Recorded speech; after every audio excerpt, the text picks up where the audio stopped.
tell me my old name. My old name, nickname is Catword.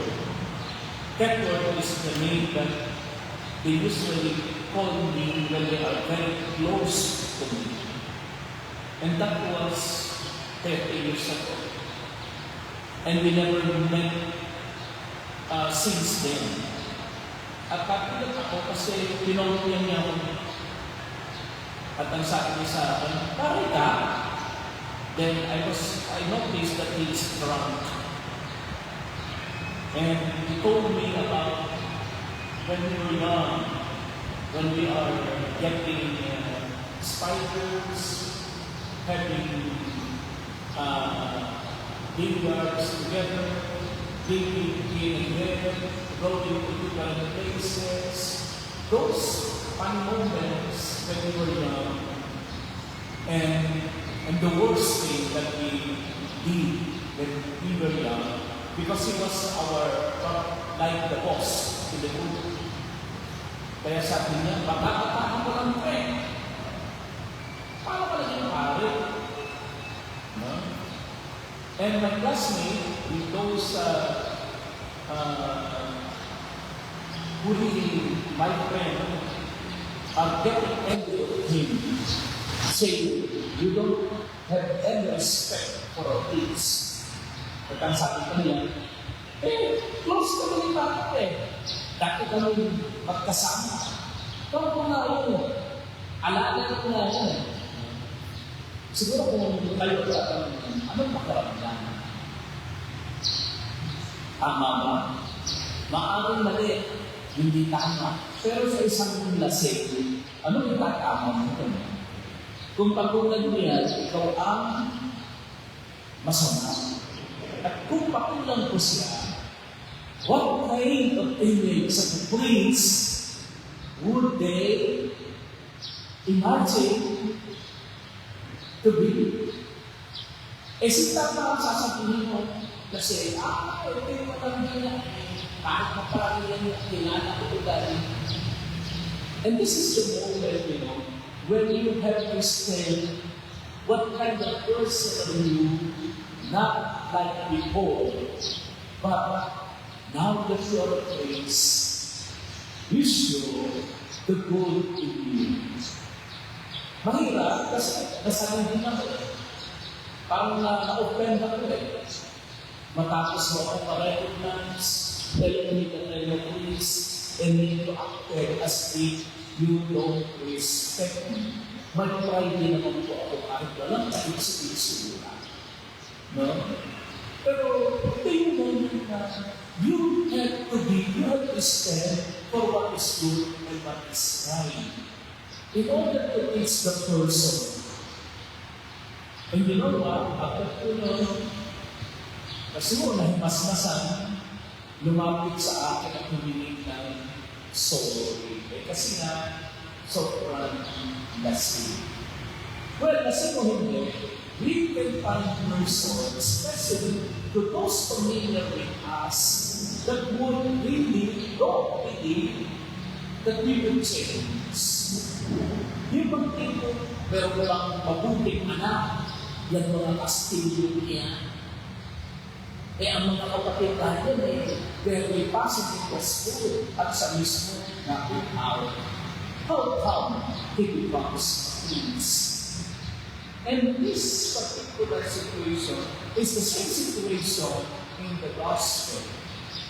When Jesus is being asked by his council, how come he comes with authority? How come he can preach? And for that, we are the one blessed. We are the one who should have that kind of power, that kind of blessing. Kilala natin, we know his talent. They are just carpenters. Parang sinasabi nila, meron bang magiging mabuting anak ang isang carpenter? Kaya po alam mo, isa sa mga tanong ninyo bilang kaopsyon, bakit pagkat sa iyo, papupunta po kayo sa inyong bago at kayo ay magiging Paris Streets? Ang totoo po, wala po sa release niya. Usually, a priest was born in his town, then there's seldom that they are being assigned to their own birthplace. For this reason, the people are too familiar with the person. Now, it is not absolute that no one can assign to his own hometown. But this is the problem. This is the reason why. Now, I think we have to understand that no people will truly believe in us, even our own family. But this is a challenge for each and every one of us, because the family is the first one whom we should preach or ask them to get closer to God. At ito po yung pinaka-challenge kasi una, alam natin ang ugali nila, alam natin ang ugali natin. Pero ito yung dapat na nagawa natin, that once we are converted, once we accept that God is calling us, no matter what, whatever the consequence might be, we should and must preach the gospel to anyone, especially to our own family. Kaya nga, hindi madali. It's a challenge. But at the end, you can show them how God really works.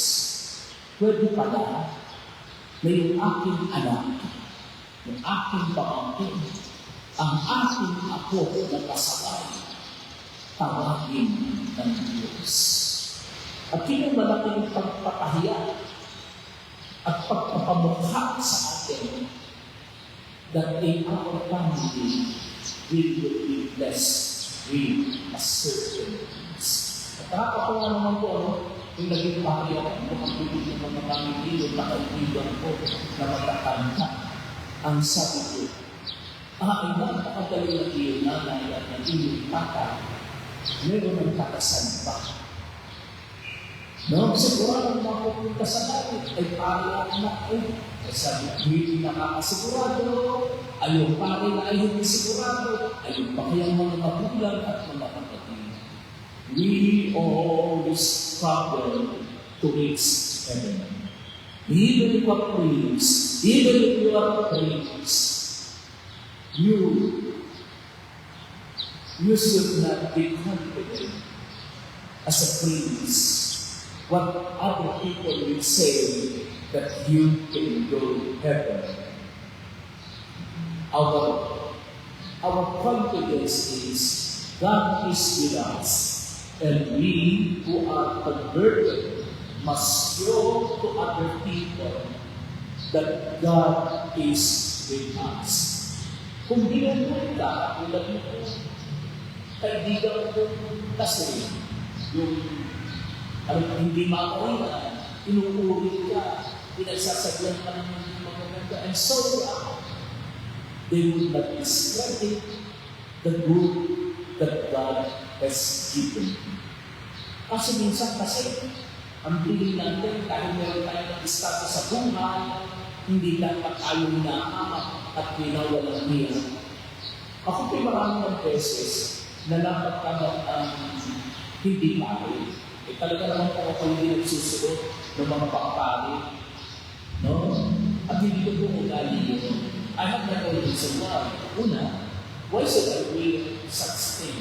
Though it is, ang tawag doon, obliged for us to show that we are a priest. But I have this in mind that if I am with other people that they don't know me as a priest, then we can talk as well. Things ordinary. Pero pag alam nila kung parang nagbabalik-balik ka, yung mga dimulita at dimulito, pag harap may pare, nagpapait-paitan. Huwag na rin, huwag kong magmura, andyan si Pablo. Pero kung wala si Pablo, halip kong magmura. So, hindi ka na, ang tawag ito, natural. Kasi ko, alam mo rin, This is the very reason why. Because I want to know that in a cultural manner, not to cover up what kind of person they are. And I, as a priest, the same, hindi naman po ako santo. Tao din po ako. Bakit po kailangan ng anak ang sarili ko sa ibang tao? So, hindi yung minsan po ako ay dahil po akong parangyak kasi pinatawag ko naman si Pio ko. Since that traffic, nagmutong po ako. Siyempre po, ito naman nagpumoto. Lahat naman siguro ng paglukso ay lahat sa mukha mo. Ang puti po, lalo ako nakikinig. Pagdating ko po, pabalik, may misa po ako nakalimutan ko. Buti na lang ang tamang oras ko na alala, nakarating ko. Hangos na hangos ako'y pagbubulag ako, ay tinapagtutungkod ko sa upuan ng pare sa sacristy. And when I sat there, a mother up here, told me that, hey mother, you don't sit here. Remember, this is a seat for kids, okay? Nilagay na po ako ng sa upuan sa kanila. Kasi nakita niyo po, naka-jacket, may dala ako helmet. Akala siguro, rider ako, o grab rider. And so what is funny is, when the time for the mass, already there, so, nagpalit po ako ng damit. Nakita po ako ng water traffic. Hiyang-hiya sa akin, umuwi na lang, hindi na po nagsimula. At ang kwento po sa mga kapatid na kasama ko, pari pahuli, hindi man yun ang sinabi sa akin, nakakahiya. I think we have people deserve to be treated there, whether they are priests or not. Kung hindi pari, ganun ang inyong pag-asta. Taga-simbang ang kayo. I think we have to make up our mind that even if they are veteran, they deserve respect. Even if they are persons that we know, they deserve respect. So, dear friends, let us ask the Lord that we may have strength, that we may have determination to really preach to our own family and to the people who are familiar with us. They are the ones who should notice or recognize the presence of God in us. That in spite of our humble beginnings, God can do great things in us.